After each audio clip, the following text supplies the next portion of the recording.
better. So you heard a little synopsis about slavery.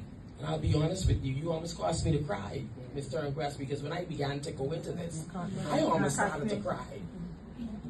When I began to look, even when Representative Byron spoke about the transatlantic, that transportation of these people, my goodness, the way that they were even start in the boats to be transported, it was completely horrific, inhumane. And again, I want you not to think about your ancestors. Think about how you would feel if it were you. Because if you were living in that era, it would have been you. And I began to cry, honestly. I began to cry. Humans, we were not accepted as humans, but we know that they were humans. They deserved not only the dignity to be accorded to humans, but the care, the love, concern, and equality. And yet they were not. So we will move on, because guess what? Thankfully, by law, the laws changed. The laws changed when in 1834 they told them, y'all will be free. Y'all will be emancipated. And when they looked, they realized they were going to only be emancipated with conditions. And it took them a further 4 years to actually be free. But bringing it back to the Afro-descendant woman,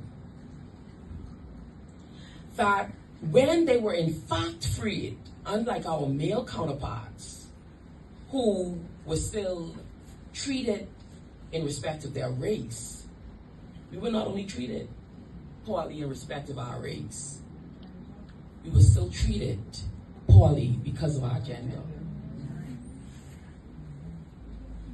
Imagine that again. Like all my life I had to fight.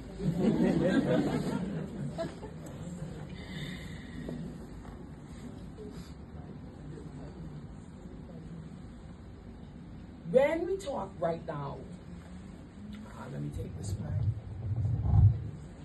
After emancipation, we lived in a time of a patriarchal society. Does anyone know what that means? Male dominated. The man ran things. He ran things. He was able to call the shots.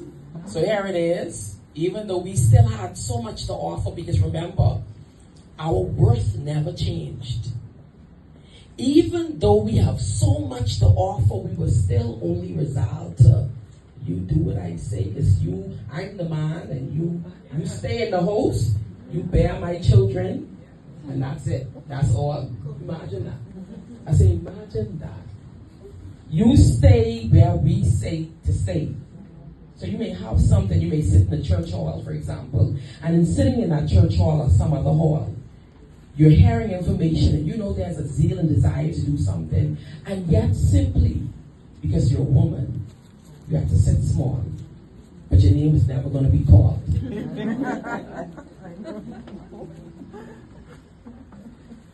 What time is it? Huh? Okay. So only men dominated sectors of leadership in the Bahamas. When it came to parliament, our government, judges, all of these people who had these, the who was who, they were men. We had something to offer as women, but we were never called to the table.